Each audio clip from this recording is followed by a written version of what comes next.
Welcome to the Market Main podcast. I'm your host, Mike Peters, and today on the show we have Deborah Crutcher, financial coach, career coach, and a travel agent based out of Chattanooga, correct? Yep, Chattanooga. Welcome to the show. Thank you. Glad to be here. Well, tell me a little bit about, this like variety of things you do, it's like kind of like a, what would you say in English, jack of all trades kind of. Absolutely. So like, let's start with the financial stuff. Absolutely. Well, so I am a financial coach over at Dynasty Financial Solutions. Quit my job of 15 years to actually start this company. I believe so much in it. But what we do is we are a financial literacy coaching company. So we're a little bit different than your traditional credit repair company. We don't focus on instant gratification. We focus on teaching. I personally did credit repair 2 times, filed bankruptcy, and learned nothing. So after deciding like, hey, I can't do this again, I budgeted my way out of corporate America, and here I am to teach others to achieve financial freedom. I mean, here's to, someone being very honest. I like that. So you filed bankruptcy twice, is that correct? No, once. I did credit repair twice, bankruptcy once. Oh, okay. So filed bankruptcy. So you know how it is like to be, in a financial hardship there. Absolutely. All right. So, and then you help people now to get out of that without filing bankruptcy? Absolutely. Right. Absolutely. I'm going to be honest, what we do is we teach them to make the best decisions for them, because I'm only going to be around for 7 months. They're with me for 7 months in our journey, or if they choose our a la carte where they just pick one module at a time, I'm only going to be there for that point of time. So what we do is we empower and teach them to be able to make the decisions so that they're able to teach their kids. Yeah. When you think about generational wealth is not just passed down money, and wealth is not just money, it's time, it's also knowledge. So that's what we do, is prepare them to be able to create generational wealth on their own. Yeah, we're in America. It's like a lot of people are in a lot of debt, right? Yeah. And they don't know how to get out of it, and often they didn't even really know how they got into it. Absolutely. So it's a big thing, and it's like, unfortunately, that's not going to be taught in school. Right? It doesn't. And as a matter of fact, most of our kids leave high school and go into debt when they go into college. In every household, we always have, I want them to go to college. I'm not that one. I have a GED. And if you ask me what other education, I'm going to tell you it's a GED and life experience, right? And that's probably the best thing that we have. Plus, I have the opportunity to be bold enough to follow my dreams, which most people won't. Yeah. And that's true wealth. 92% of all those that achieve wealth are entrepreneurs. And I know a lot of people who work jobs hate to hear that, but they go into life in debt. You're not going to save yourself rich. No. That's not happening. No. So you're taking risk, entrepreneurs and, business owners. I mean, if you look into the list of the richest people in the world, like business, they're all business owners. Absolutely. Right? It doesn't matter who it was. Right? Absolutely. Bill Gates, Elon Musk, Jeff Bezos, business owners. Absolutely. Right? Risk takers. Absolutely. So, of course, that's, going from being in debt to, being Elon Musk is, that's a fast stretch too. That's not going to happen to everyone. Yeah. But it's possible. It is. It's absolutely possible. Absolutely. So not going to happen was like, I'm going to save some money. That's not happening. Yeah. I'm going to invest it in my 401k. That's not happening. That's not the vehicle to take if you really want to get wealthy. Absolutely. Especially if you want to hand something down. I'm with you. There's like a lot of it is knowledge, and a lot of it is, unfortunately, it's lost. Absolutely. My parents couldn't give me that. They couldn't. No. No, like my parents, like I'm originally from Germany. We never lived a fabulous life, but we also never lived like we were never poor. Yeah. We were like just middle-class family. My parents both worked, I worked for 10 years in the same department that my dad did. And they were okay with that. Yeah. Like, my dad couldn't understand that I wanted to have a business, that I, left the country and went to America. And like we had discussions about, well, you're chasing your money, you always have to wait 30 days and stuff like that. I was like, yeah, so what? It's like that's what I want. That's the rewards I get from that is way more than just money. Absolutely. Yes, in the beginning there were months where, I didn't know where the money is coming from, right? But the reward that I get out of that now, the life experience I got and everything, it's way better. Absolutely. But on the other hand, it's like, because you said that about the college that everyone gets into, it's awful. Like, it is. Why would anyone? I mean, if you want to become a doctor or an attorney, I get that. All right, do it. That's the only path, right? But if you want to have a good life, don't start with that. Absolutely. Like there's also like other routes to go that even as an employee, you can make good money. You sure can. Go to a trade school. Right now, it's like, that's actually the people that are wanted the most. Like people that learn a trade, welders, plumbers, electricians. We need more people. Absolutely. We have a big problem because most of those positions, occupations were held by baby boomers. They're all retiring right now. Absolutely. All of them. They're like, it's like, good luck with your, with your plumbing, with your, electrical installations, because there aren't any people. There's very, very little people that actually learn a trade at this point, and it's way cheaper. In some occasions, you actually get paid while you do that. So I don't get why people are not getting into that. It's knowledge. It boils down to knowledge. I sit with these kids all the time, and they get into this debt. I had a young lady I sat with, and she's becoming a social worker. So she's going to accrue about $50,000 in debt to only make about $40,000 a year. So she'll never be able to recover. And so, but she's the first in her family to go to college. Wow. And so we have pushed this mentality because we don't know better, right? But believe it or not, most of because I love reading The Millionaire Next Door, The Millionaire Mind. I'm working on that one now, Rich Dad Poor Dad. And if you read all of these books, these guys don't have all these PhDs. Like you said, they know exactly what they wanted. I made $110,000 in corporate America as a coach. I was a performance coach at a call center. And what people don't realize is I have a friend who went to college, has a master's in management, and made $53,000. Wow. Now she's got debt. I don't have debt, right? That's it. And so, but we think that we should have this because we don't, knowledge is power. We could both go and compete at a job, and I get that job before her because of experience, versus they don't care about her master's when it comes to who's going to run my numbers. Who's going to push it, who has experience. And so a lot of us, when we go out here, we just have this idea of what's been pushed upon us. They say influence is the art of being effective and not right. May not be right, but who has influenced them to do this? And generational wealth is influence. It is absolutely influence. Absolutely. If we give our kids too much economic outpatient care, it ruins them.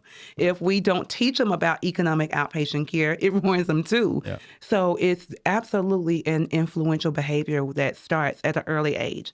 Even paying your kids for allowances. I know everybody's like, oh, she doesn't. Yeah, we should do allowances. We get paid at a job.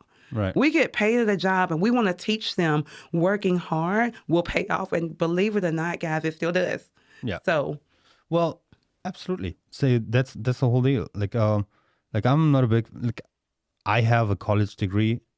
Yes and no. I have a trade. I learned a trade in Germany, right? But at the same time, I went to school, so I have a 4-year college degree. But I worked while I achieved that, right? So I went to school. I think the first year was like 2 days out of the week, and then second year was only 1 day out of the week, and then the third and the fourth year was like 1.5 days again. Oh man, that's cool. So that was like the school part of it, right? And then the rest of it was just like learning on the job, Absolutely. And we did. I mean, like I got lucky because I did my apprenticeship at the University of Bochum, so I was surrounded by this academic, environment where I have to say this was really cool too, So well, we worked on studies, of the faculty and stuff like that. It was really interesting. Right? For me, it was more like R&D kind of style, but it was also like all like leading into the same direction as like software development and industrial automation. So that's what I'm doing right now. I do that since the year 2000, basically. Oh wow! So, long time. That's a long time, right? That also means I'm freaking old, So. But your experience, though, and that right. says but a lot. The thing is this, no one ever questions my opinion without me having the degree. You know, that I don't have a master's. I'm not a PhD in machine building or electrical engineering or software engineering. Absolutely. I am not, but I have the knowledge as someone of those people. Because don't get me wrong, you know, like there's nothing wrong about, you know, wanting to learn. But to be honest, the experience, like someone that has a PhD, now I'm 42 years old right now. If I look at my peers that have a PhD in whatever I'm doing, they think they're super smart. And I'm not saying they're not, right? I'm not saying they're not, but I have 20 years more of experience than you do. Absolutely. Because you went to school the whole time. Absolutely. Right? So that's the thing. It was like, all right, so I'm not, like I said, I'm not saying they're all stupid or anything. They're not. But, you know, they're book smart. Right? Absolutely. The experience, the real world experience is lacking in a lot of cases. I'm not saying everyone is lacking that, because some of the people did study while they were on the job, but most are not. They're Absolutely. like, you know, book smart, and that's it. Absolutely. And the honest truth is most went in without a plan, because they have the book smart, right? But what are they doing with it? You know, a lot of people don't even use the degrees that they have. So not only do you have the debt for that, you're not even using it to get at least and recoup some of your money for like it. All those boutique degrees, you know. Absolutely. Like, I have a degree. I'm a PhD in American history. Absolutely. But you know, they say financially healthy people spend a lot of time planning their financial outcome. And this is why I say parents, it starts at a young age, teaching them to plan that. You know, I sit with students all the time and I tell them, hey guys, you want to go to college? Well, it should be paid for. This is not something that you should pay for your parents either. No, I'm not going to pay for it. Absolutely. I have the money. I will not give them the money. I won't either. I told my daughter that. You have the ability to earn it in your grades. So my son is super into fishing. So he's like, oh, did you know that they have fishing teams at most universities? I was like, no, I didn't. So there's fishing scholarships. I was like, you go for it. You know, go for it. If you want this, you know, he's super into physics, you know, theoretical physics, where I'm like, yeah, I'm an engineer. I'm more into like practical physics, right? So I don't understand most of the stuff he's like talking about. And I was like, all right, this whole like string theory and stuff like that. Like I look at him, he's 13 years old now. And I'm like, well, I'm not that smart. So anyway, but I don't need to be, right? But I told him for every book, I mean, he eats books basically, right? A book a week is like, I think sometimes he does a book a day. You know, I give him a book the other day. So I have this rule at my home: for every book on science you read, for every 3 books on science you read, what you enjoy, you have to read 1 book of business. I love it. So I force him, and I get like eyes rolled at me for, you know, it's like, oh, do I have to do a business book again? Yep. Absolutely. So I give him all the business books that I read, because I think it's important, because no one gave me those books. Absolutely. Right? So my parents, you know, I'm not, you know, they did the best they could, right? Because no one told them either. That's right. So in the environment they were in, they were like, oh, living this like middle class life, right? I have my house. My dad always told me, get a job, buy a house, and then pay it off. And when you're old, you have all this wealth. Yeah. That is no wealth. It's just, you know, you're never really going to own your house. Yeah. Never going to own your house, because you still have to pay taxes. You still have to pay taxes. Absolutely. That's the thing. It's like, you know, you think you own your house, try not paying the taxes. Let's see who ends up with the house. It'll go really quickly, even if you've paid it off, because they sell them every year in the tax auction. So that's exactly right. So it's not, it's you know, it is what it is, right? It is. But they did the best they could in teaching us their beliefs, right? But their beliefs were designed to, you know, be a good worker. Absolutely. And that's what the education system is for.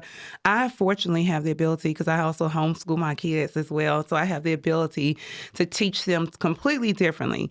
Not only are they on top of their grades, which they're much more, you know, going to be honest, because they have this one-on-one tutoring. We homeschool too. So you know what I'm saying. But I have the ability to also tailor the content towards them. My daughter's an artist. She will probably go to graphic design school, and that's it, and that's fine. But if you've seen her designs, it's amazing. She's going to have a business venture. Her business also, she has Bracelet Beauty. She's going to be out there this weekend. But it allows me that ability to be able to tailor to them who they are and what they are, and allow them to take that confidence, and they're able to retire before I did. It took me to 40. You know, they'll be able to retire way before then, or never even enter into the workforce. Right. So I agree. It's just about the education that we're being taught. It's just to work a job. Yeah, it is like I have never gone to school here in the United States, but I tell you something.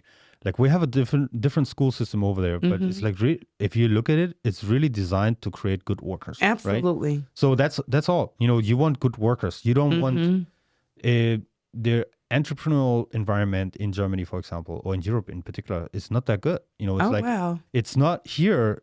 Still, 60% of the U.S. economy runs on small businesses, right? So businesses like smaller than 50 people, right? That's not the case anymore in Germany. Yeah. So we have like the, like it got this like entrepreneurship in Germany also got glorified the last few years. I wanted to be an entrepreneur way before that. Now this is going to go away again, Yeah. But the thing is that the environment for someone starting a business in Germany is way more difficult than it is here. Oh, wow. We don't have, because everyone here is a business owner, right? It's It is. small businesses that actually, get you out of debt, and get you the life you want. Whereas like, the safety net there's a safety net here too. So like people always tell me, like, yeah, but like Europe has a way better safety net. I was like, if I really look at it up close, then I think the safety net here in the United States is better than it is in Europe, because you still have a safety net. If you're poor, you will be helped. You will. Right? You will. So, there's like programs out there for everything. You have the Section 8 housing program. You have the food stamp program. You have the HSR, like when they help you with like health insurance and all that kind of stuff. I'm glad you brought that there. up. It's there. It is. It's not that we're living in such a bad country. Just was the difference here in Europe? You give away more than half of your money for that. Oh, wow. And here you don't. Oh, wow. So that is like, and then people bashing the United States for being such a bad country because it's better in Europe. Like, like no one, most people that I talk to that tell me that have never set a foot in Europe. So I lived in both worlds, right? I lived in Europe until I was 33, in one of the most socialized countries in the world, Germany, right? So, and I'm telling you, nothing there is free. Yeah. It's just that everyone pays for it. Yeah. Yeah. So it's like, school, university is free, but it isn't because you have to pay for it as a collective. So if I don't have children, I have to pay for your children's education. How is that fair? Yeah, I agree. Right?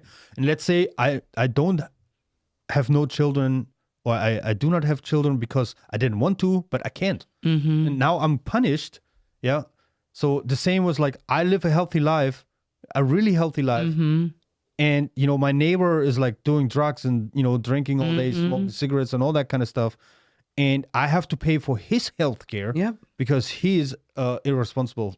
Yeah. Where's that fair? Right. Yeah. So I'd rather take this here, where I have choices than the, no money down. You don't have any options. Yeah, I agree. The hopelessness is what's going to even put that into a even worse situation where you feel like I can't get out of this. So I definitely do agree. Now, on hindsight, when it comes to all of those benefits and things like that, I think where we could improve as a country is making sure that it's consistent for all. Because you're right, we have those great programs that do help, but as the entrepreneurs, and this is why I say, because you listed all the things that I do, right? And I do this because as an entrepreneur and a homeowner, in order to get some of those benefits, I would have to sell my home if I got into a situation.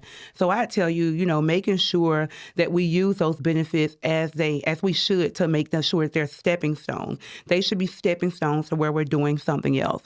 Because once you get to a point where you're middle class, you don't have as much. But that's why it's important that we create generational wealth by having multiple streams of income, having different ways of investing and things like that.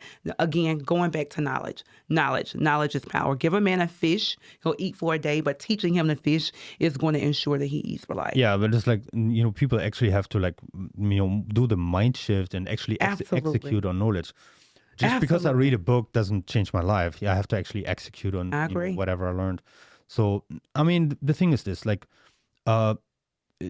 help is there, It is. And I always say this, like, if someone in the United States or in Europe is poor, it's probably because, they didn't tap into all the possibilities that we have here.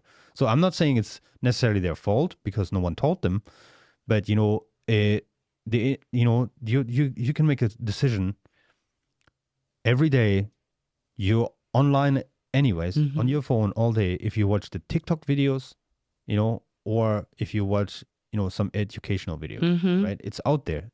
Information is free. It is. So everyone has a phone, it's there. Use it. Absolutely. That's like what I would tell anyone in the United States or in Europe or in any other country, unless you're like somewhere oppressed, then you know what? Get out of there. Yeah. Somehow. Absolutely. I don't think there's any excuse anymore for anyone staying poor. I agree. So I say poor is passing over opportunity repeatedly. Right. That's the thing. It's like I said, it's not your fault that you're born poor, but it's your fault if you stay like that. Absolutely. I do agree. And that's funny you say that because we do have so much opportunity here. But in America, we probably have like you said, the most debt. The truth is that 80% of Americans live paycheck to paycheck. Yeah.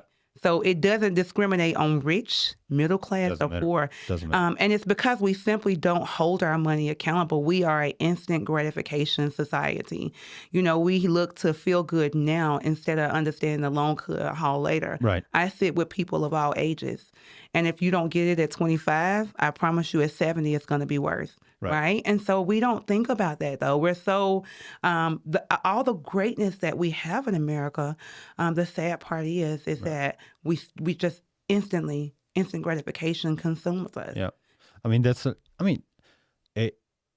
right. That's right. But, with all this like debt that we have here and all those people living paycheck to paycheck, this is also the country with the most opportunities in the world. Absolutely. Right. So like I said, it's a choice. It is a choice. It's a choice. And like I said, where it's not your fault unless you don't change it. Absolutely. Then it becomes your fault. Right? Absolutely. It's like everyone, and I have a different YouTube channel where, I speak to my German audience, and a lot of those people tell me, well, but it's not my fault. I was like, all right. And maybe that's not your fault, right? But it will be your fault if you don't change. Absolutely. So it's always like that. It's like people waiting for handouts, people waiting for easy. People, I hate when people say it's not fair.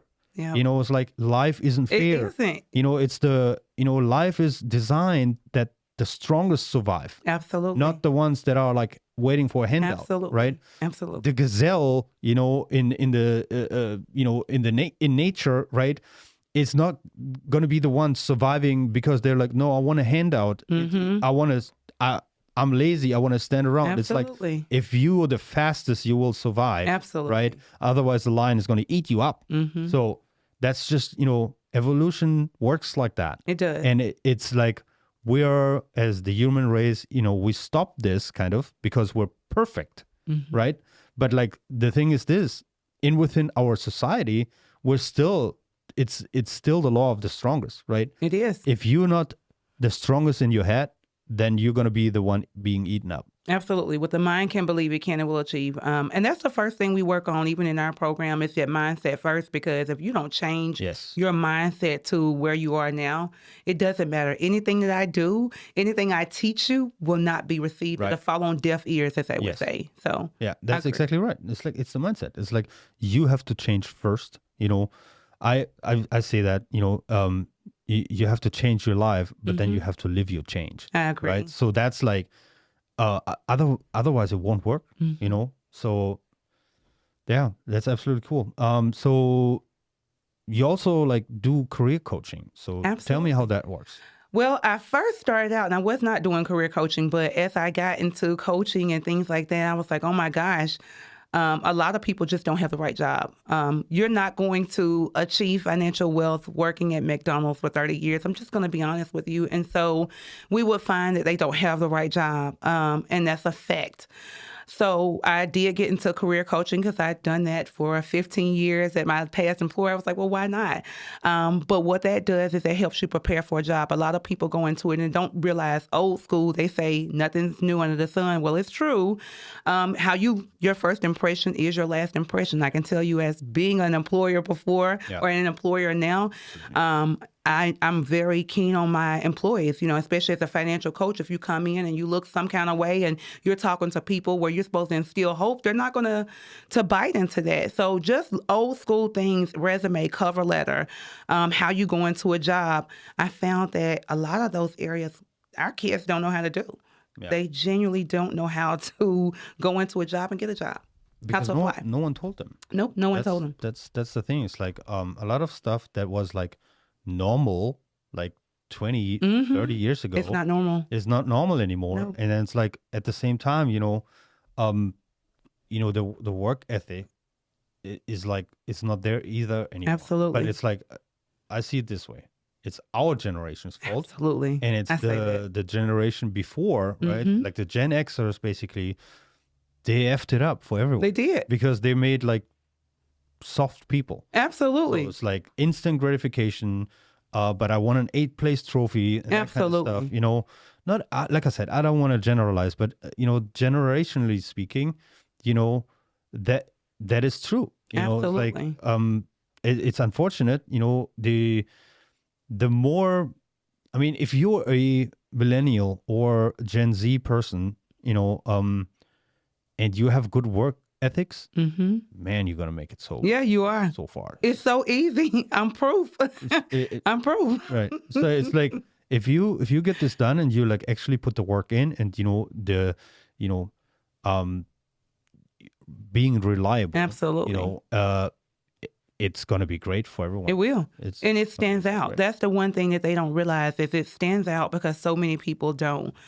So many people don't do it that people are going to be like, okay, who is this that's doing this job and doing it well and here on time? This is a rare jewel, because it's a scarce commodity right now. We don't have that. Yeah. We don't. But it's needed. The thing is this, like so far, and I have to say this because like I'm basically the last year of the Gen X people, but I was always surrounded by Gen X people, so I'm kind of behaving like that. So the thing is that our generation wasn't that great either. Like, it was like when it comes to that, like I mean, you had the baby boomers before they worked their butt off, right? So now we came in and we were complaining about a lot of stuff already, and then we wanted to make it better for our kids, and look what we did, right? Absolutely. So I don't think there's, like I said, I give the fault to us. Absolutely, but the thing is this: so far, for the shortcomings of, the generation, like I said, it's not personal to one person alone. It's like in general, right? The baby boomers picked up for us, but they're going home now. They're like, we're done. Yeah, they are. We're done. It's their time. Right. It's like, we're done. Now you figure this out. And we have a hard time. And on top of that is also that we have the labor shortage. That means like we all have to like roll up our sleeves, including the Gen X generation, roll up the sleeves and say, hey, you know what? We create so much growth, but now we're like saying goodbye to so many people in the workforce, baby boomers, at the same time. And we didn't make up for that because we all thought that having 1.2 kids per family is okay. Absolutely. I think it's even a lot into that. I'm going to put some of this on the employers too as well because I've been in the workforce. I just saw a post the other day where they were talking about their employees not coming in off of scheduled time, and it was a horrible post. But you got to remember this generation also was kind of like, I'm not going to take your mess anymore. We also told them, hey, because a lot of times the breakdown of the family was a big part. Moms had to go to work and sacrifice and all this other stuff. And so a lot of those things tied into it, right? And so then we told them, hey, I'm going to try to get my time back. I want to try to go home because I'm going to be honest, wealth is not about money, it's about time. Right. As I quit my job, I tell people all the time, I live better making less than I did at a $110,000 job. But I missed memories. I missed all of these things that were happening because I simply couldn't hold my money accountable. Right. So, but I will say part of the issue that we have right now when it comes to the labor shortage is, in addition to, you got to tie into, some of that was the greed on the corporations and how we treated the employees too as well, because that's coming from management and leadership. I've seen it. And if you lead and you follow, trust me, because I was a tough leader. My team would tell you she going to write everybody up, and I did. I wrote the whole team up, but everybody, 80% of my team promoted, and I had a 5% attrition rate, if not even less than that. And everybody got rolled up, even myself. I tell my boss, I think I did something wrong when I did, but there was accountability as well as reward. And we got away from the balance in life that actually created good employees, that also created good workmanship, that created good wealth as well for them, to have good workers. Yeah. Unfortunately, a lot of that happened from the employers, and it happened with greed. Yeah. It happened with not paying them well. Because I'm going to be honest, my brother, I remember he worked at Pizza Hut as a manager. He worked 70 hours a week and got paid $30,000. And I tell him to leave. I sit down and talk with teachers every day who get paid so less. I tell them walk out. Especially nowadays. Absolutely. Nowadays is like, Absolutely. if you are still grandfathered in from like your contract is like 15 years old, you should go there and say, hey, you pay me double now. Absolutely. Or I'm leave. Out of here. Because right now it's like the workforce makes so much money. I mean, you make like $17 at McDonald's flipping burgers. Absolutely. So like why, and then the pay gap. Right. You got the CEO making $3 trillion. You got the employees making $7, but they're the ones that bring in the wealth. I'm going to be honest, because I was part of that pandemic walkout, the pandemic leave. I left my job of $110,000, as a single mother. But I wouldn't regret it. I'd do it again, because I had to look at the time that was also put into it, right? And so I have to say the employer also had to step up. That wealth gap was too astronomical for someone to not notice. At some point, someone was going to notice. Right. Well, that being said, like I'm all for the culture. Like you can ask anyone here. It's like I want to have a culture in place where no hierarchy. Absolutely. It's like you can raise your hand and say, hey, you're wrong. Absolutely. I would expect this because I'm wrong a lot. That's what we need. So, but at the same time, if I push because we had deadlines and stuff like that. Absolutely. Don't walk out on me. I agree. So I agree. But I also say how you push is so vital, because I was a pusher. If you sat down 15 of my people, 15 would tell you I wrote them up. 14 would tell you they promoted. 15 would tell you they come back to my team. And if they made a mistake, they apologized to their team. My attendance was good as well. But I had to exemplify the leadership that I expected from my team. And we lack that in America. If I can see a post on Facebook where a company is telling their employees, well, we're going to close our diner indefinitely because they didn't want to come to work. They have parties that were something because they wanted their employee to come in from scheduled PTO, and you're going to call your employees out. That's like me calling my clients out and say, hey, clients that don't do this. I'm not asking for clients. I'm not asking for business. We have to learn to conduct ourselves because we're the leaders, right? As businesses and corporations, the people we hire are so important. We're the leaders. Yeah. And so I think it starts there in order to get them to comply. Because I can tell you, I was a tough leader. But my people love me and I love them. I treated everybody fairly. I don't care if you didn't like me or not. You still got treated fairly. I mean, that's, there's a lot to be said to like being fair. Absolutely. Like, okay, I expect the same from you than I would expect from myself. Absolutely. Mine is a little bit because, it's my business. Yeah. I cannot expect anyone to work like me. Absolutely. I do 120 hours a week. I'm with you. Yeah. So I'm always working. Yep. I'm always working. I'm working or I'm sleeping. Me too. So that's like, but I cannot expect that from anyone else. Even if I would pay them double time for Absolutely. I cannot expect that. I agree. People want work-life balance, at least a little bit, Absolutely. But that's on me to create something where it kind of fits in with everyone, right? But like I said, at the same time, I'm expecting something back too. Absolutely. I agree. I'm trying to like create an environment where, people like coming to work. Absolutely. Because they think or they feel they have a purpose here, right? And not only for me and for us as a company, Absolutely. but also like for our clients, right? Absolutely. So that's very important. So the whole travel thing, right? So you said that's new. That's yeah. So what is it about? Well, I'm going to be honest. As I started a business, I think and I guess it's a tie back into my one failure that I had starting out and quitting my job was that multiple streams of income, right? And so as I began to do this as well, I was like, hey, you know, people need to learn how to travel, because they would travel, they take trips, but no planning again went into it. So let me plan it for you. And the financial coach comes out me again.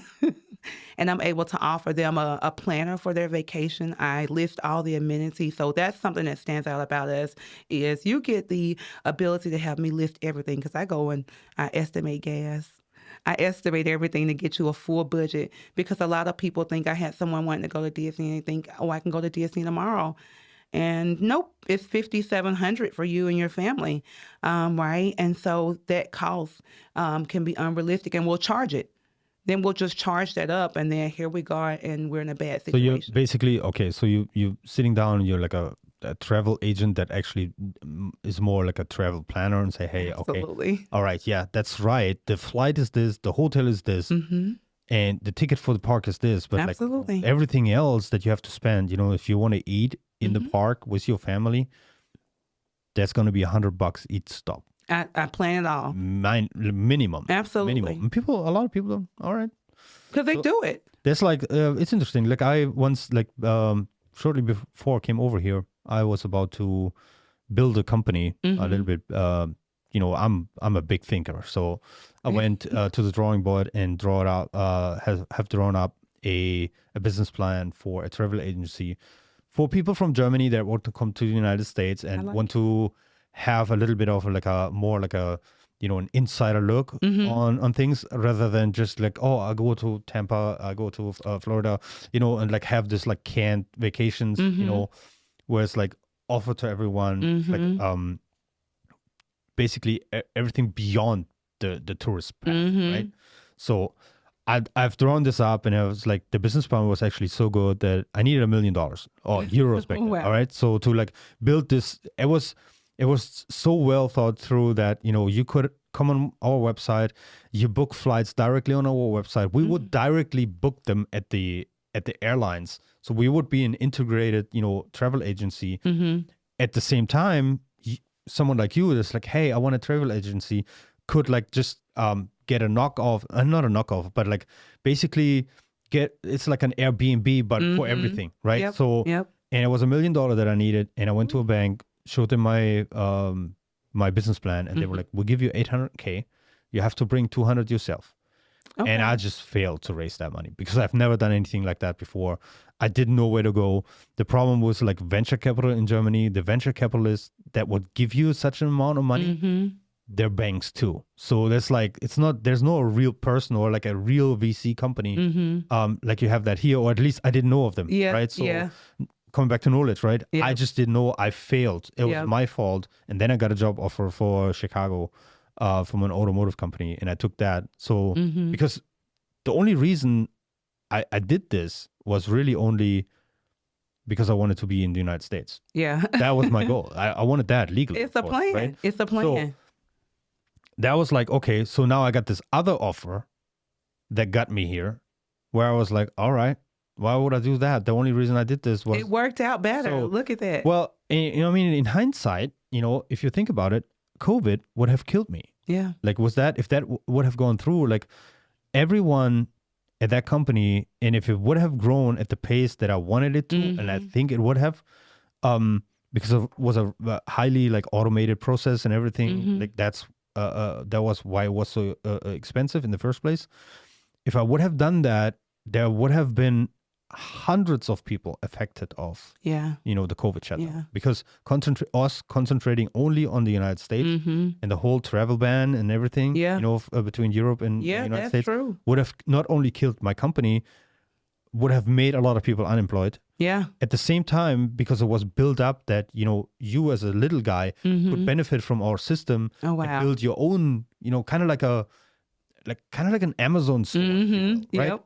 So, or Spotify, Shopify store, something like that. Imagine now, like those stores go out of business. Yeah. Like Amazon goes out of business. Then all the Amazon, you know, that's pretty devastating. That's devastating for them. And I would have done that to them too. So in hindsight, I don't know, maybe it was not the time. No, I think you were lucky as well, blessed. A lot of financially healthy people actually say this, that things happen like that got them to another position, and that's kind of what happened in your situation. Yeah, but like I didn't know yet, so Yeah. I took it. Like I just say in hindsight. In hindsight, I would have been in a way worse situation. I had a doctor that actually went and he did a venture and he opened up his own practice, and it was during COVID.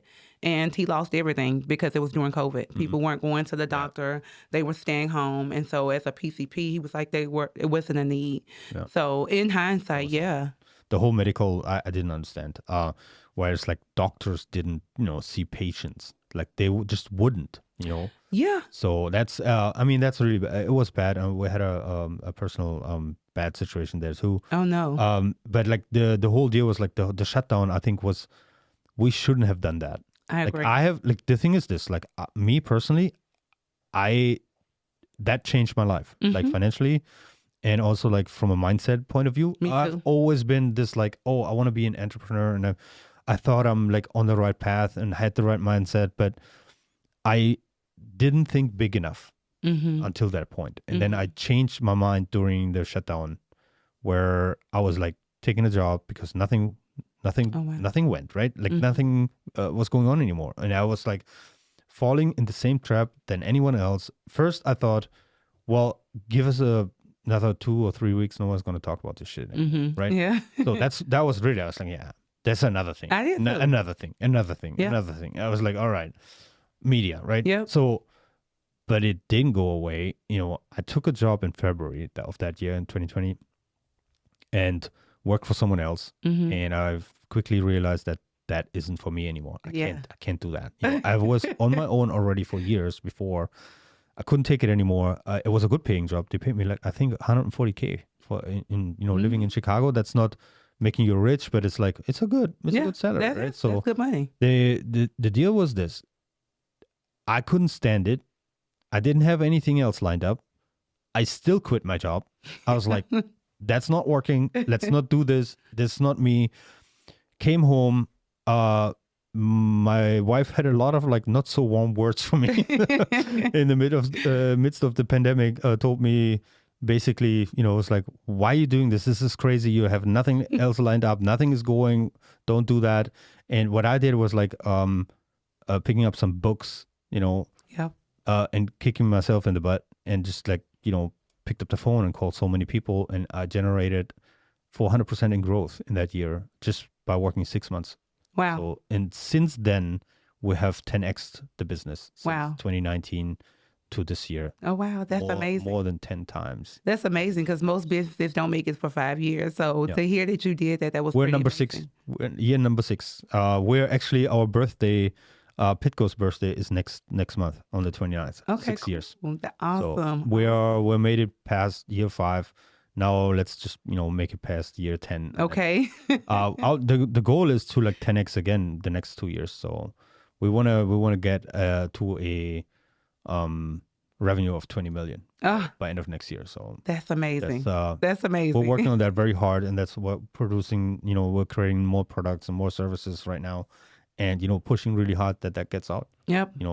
But that's like it's the mindset, right? It is. If I only make 10 million, then I'm not going to cry over that either, right? Yeah. But if I aim for, another 100,000 and I don't reach that goal, then that's going to hurt. Right? Yeah, so absolutely. I'm going to aim bigger. Yep, I'm right there with you. Leveraging. I can't go back to work. I can't.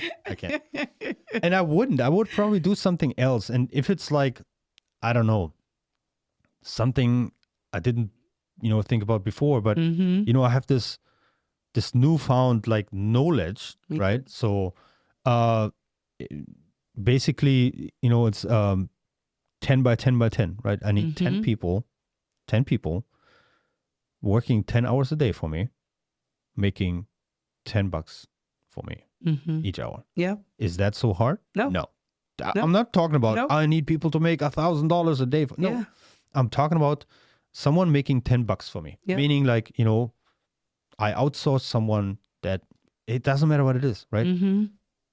That's not hard. Nope, that's not hard. It's $10. Absolutely. Right? And you're already north of $300,000, mm-hmm. right? It's like, You do that 3 times, you're a millionaire again. Yeah. So how hard is that? It's not. It's not that hard. Knowledge. So right, it's not that hard. Yeah. Right? It's like you have to. I try to find more industries where I can do this in, right? Mm-hmm. Because that's really not hard, right? It's not. So I'm in an industry where that is harder than in most because it's highly specialized. I can't use everyone. I have to have people with a lot of experience. It's like we are like the, like the top level on that system. But now I want to find lower tiers of that, right? It's like, where can I do that too? I just talked to someone here that installed the internet for us like a few months ago, right? He was like, yeah, well, his wife called and she was bitching at him for like never being home and that kind of stuff. I was like, all right, so you're an independent contractor? Yeah. I was like, you want to know the secret how your wife stops bitching and you're always home for dinner? He's like, yeah, tell me. I was like, well, here's what you do. Find other people that you can train doing what you're doing. Find 10 people doing that and, like give most of the money away from them to them and keep $10. Yep. He looked at me like I'm from another dimension or something like that. He was like, it's that easy? Yeah. Yeah, it's that Some easy. money is better than no money. Here's the deal. I just met him 2 weeks ago. You know what he did? What? Nothing. So he's still getting the same issue? So, like, why would, like, I just, it's free. That was free advice. You didn't ask for it, but like, that would be so easy, right? Installing a freaking, like, router, like, I can train anyone to do that. So now I'm like, well, maybe I'll do that. Yeah. Maybe I'll do that. Yeah. The only thing I need is a truck. Yeah. And you know what a truck is? That's 100% write-off. Absolutely. Right? So that's like, I'm going to buy 3 new trucks, pay $30,000 down, right? Yep. But I'm going to write $150K off. Yep. So that year. That means like I don't even pay taxes. Yeah. It's like that's the whole game, right? That is like, the game. That's how you make it, and especially not paying taxes. The less taxes you make, the more wealth you got. Right. So that's exactly it. It's like why? Right? Yeah. So, but it's funny you say that you gave him that information. Yeah. He didn't take it, but it was free. It was free. It was free. I've learned, which is why my price keeps going up. The more you give for free, unfortunately, people just that's the thing. It's like I have this rule, right? It's the 80-20 rule. It's not my rule, but it fits for everything. I give away 80% of my knowledge for free. So, but if you want me to do it with you, then you pay for it. That's right. And it's not cheap. Yeah. All right. Yeah. And then those are the people that actually follow through because they know that what I'm saying is coming from experience. Absolutely. Right? So right now, like, we're writing a book. So that's, that's going to be paid knowledge, but like, I think even the people that pay $20 for a book are more serious about stuff than the guys that come out. I agree. Come up for the free knowledge. I agree. And it's often, it's like, okay, you say that, but maybe sometimes, not that, I don't say that people are dumb. Like, please, no one misunderstand. But sometimes the tools, like the intellectual tools are not there to go from, well, that's great information, thank you, to how do I implement? Absolutely. Yeah, how do I implement? Absolutely. Because that's really like, okay, how do I do that? That's tough, right? But it's like, to be honest, if a company like Spectrum pays you $40 an hour, and I bet they pay you more, how hard is it to find someone that is like flipping burgers for $18 or $17 or $15 at McDonald's and say, hey, you know what? You want to make $30? You want to make $30? Yeah. I double your salary. You want to do that? And it's not that hard. It's like pulling some cables. How many people would you find doing that? Probably not a lot. Yeah. And it happens that way all the time. It's funny because they say on the other side of fear is success, and that's true. Yeah. Most people allow their fear to get in the way, which is why, again, they say most of your financially healthy people are entrepreneurs. But because it's fearful, but you conquered it. Yes, I have to say yes, but because, fear is a good motivator. It should like, be. It should be, should be. The best motivator I ever had was being broke. Me too. And it's like being broke in America, where I know, I'm an immigrant, I have a green card. It's not the case anymore, but like for the most part, it's like I was not eligible to take any money from the government. So I have no safety net. Yeah. Literally nothing. It's like if I go broke, I'm broke. I'm sleeping under the bridge. All right. Never going to happen to me, but it would because I can't go to the government. I can't. Right. So the deal is this: being like broke, being like in a situation where it's like it is scary. You know, it's really scary. You know, I have 5 children. Right. I have to pay for 5 children. You know, I have to pay for my wife. You know, that's like, you know, I have to feed everyone. That's terrifying. Yeah. Right. And that is the biggest motivator I've ever had. I'm with you. So that's like, yes, you're right. You know, it's like fear is like holding people back to actually go out and do stuff. But like, have real fear and you will do even more. Absolutely. You know, that's the whole deal. It's like, and now like once you have employees, right? That's terrifying too. Absolutely. Like, now suddenly I'm like responsible for their families too. You know, it's like our office manager here, she has a kid, you know, I'm responsible. That's my family now too. That's absolutely. That's the thing. It's like you're a small business owner, you know, everyone is like, yeah, you must have money. Yeah, well, all right. But I'm also having a lot of risk, right? And it's a journey too. Yeah. I hate for people to immediately jump on this journey too and think it's easy because it's not. No, it's not. It's days that most business owners will tell you that, hey, some of them slept in their car, right? You know, so it's not easy. You have to be prepared. And it's also not, it's not fair. All right. If I want people to stop saying, oh, it's not fair. It's not, life is not designed to be fair. It's absolutely not fair. It's like stay honest, right? Absolutely. Stay honest, stay out of trouble, and then, you know, go get what you want, right? That's the thing. And the journey is worth it. Right. It is absolutely worth it. It's absolutely worth it. I can only, if someone wants to actually make a difference in the world, because that's really what it is, right? It's like, it is. You make a difference with what you do. If you don't really make a difference, you're not going to stay in business very long. And you're not going to enjoy it. You're not going to make money in it too. Exactly. So, and it's like that we said, I read that somewhere recently. A lot of people think that, you know, a lot of business owners, you know, and they're coming back to like the business owners that don't make it past year 1 or past year 5, past year 10. It's often because they are in the business or they're going into business for the wrong reasons.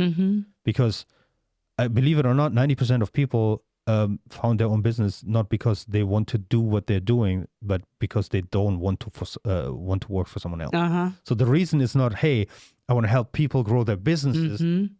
That's how I am. Yeah. Right. I want to help people, genuinely help people.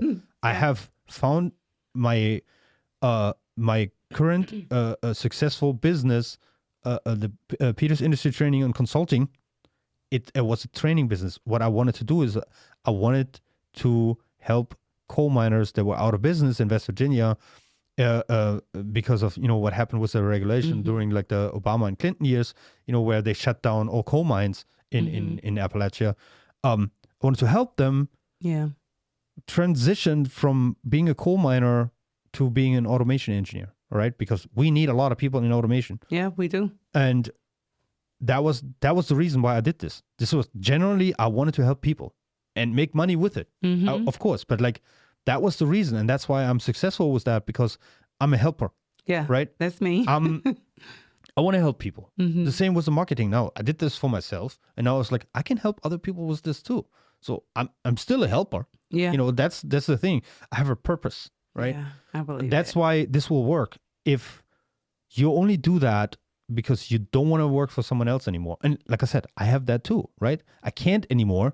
Yeah. The reason I founded my business was not that, because I loved my job back then. Like when I really quit my day job to found the business in the first place, I liked my job, right? I liked the people I worked with mostly, right? So that was not the reason. I didn't need to. That was not, I wanted to help people. Absolutely. All right. So that's, you know, if anyone listening can take this out of this conversation, I think I already like helped someone again. I agree. I tell them the same thing. And it's funny, as I hear you saying this, which is a millionaire attribute, but most people who are financially healthy, they find their why. And like you said, it does include helping, but it's greater than money. I tell people all the time, I live less than I lived when I made six figures, right? I live less than that, but I'm happier. And my why that I continue to go on is so much greater than the dollar. It's so much greater than all of that because I quit to help. After I found out what I found out, after I found bankruptcy, I was like, oh my God, nobody taught me this. I'm so angry that, nobody has taught me this. You'll shove benefits, but won't teach me. And so I had to get out here and help other people. I knew that if I didn't know, that it was so many other people that didn't know. But I love that you said that because like you said, if no one takes anything else, take away your why. It has to be greater. Anytime you goal set, your why has to be greater than money. Right. Exactly. It's like, yeah, that's, a lot of people mistake that because they see, all those glorified, tech billionaires or millionaires or whatever, and entrepreneurs and, all the, the social influencers that make a lot of money, one way or another, and then what you see is often just, the tip of the iceberg. It is. All the hard work and all the dedication to a purpose, that's not online. You don't find that online very often. The emotions, the confidence, y'all, is so much more than what you see. Yeah, absolutely. Absolutely. All right. Well, thank you so much for being on. I really appreciate that. That was a good talk here. And I wish you all the best for the future. Thank you. I appreciate you having me on. I've definitely enjoyed it. I hope we can work together in the future. And if anyone wants to reach us, give us a call, 1-833-453-8999. Perfect. And then do you have a website? I do. It's www.thedynastyfinancial.com. And today's my birthday, so check us out. Thank you. I'm having a birthday sale, so check us out. We'll be glad to help you get back on track. Our motto is where education meets opportunity. Perfect. Thank you so much. Thank you.